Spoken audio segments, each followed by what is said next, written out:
Ce mercredi 12 août, la famille et les amis de Kavinsky se sont retrouvés en l'église Saint-Pierre de Montmartre pour un dernier hommage au DJ, brutalement décédé à 50 ans le 28 juillet dernier. Une cérémonie religieuse s'est tenue avant son inhumation au cimetière Saint-Vincent en présence de nombreuses célébrités et de sa dernière compagne, Gaëlle Constantini.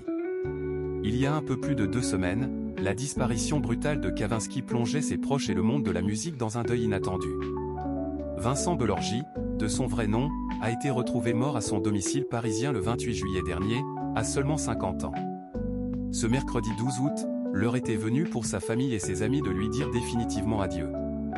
Une cérémonie religieuse était organisée à 10h30 en l'église Saint-Pierre de Montmartre, dans le 18e arrondissement de Paris.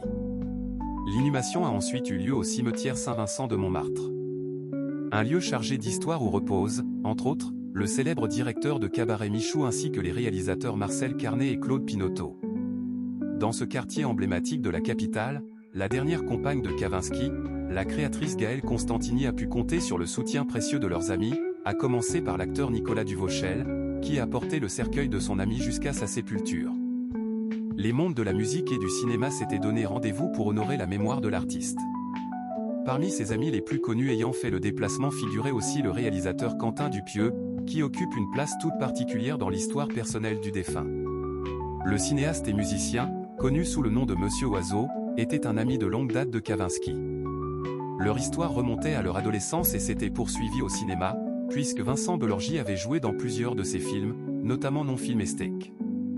Thomas Bangalter, membre des Daft Punk, Gaspard Auger et Xavier Dulon de Rosnay, membre de Justice, ou encore les cinéastes Gaspard Noé et Romain Gavras étaient présents pour l'honorer une dernière fois.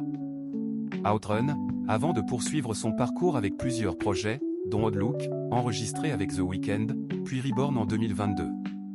En 2024, son retour sous les projecteurs prend une dimension spectaculaire, il interprète Nightcall avec Angèle et Phoenix lors de la cérémonie de clôture des Jeux Olympiques de Paris et le titre bat alors le record du morceau le plus chasamé en une seule journée. 2 ans plus tard, sa disparition laisse un vide immense.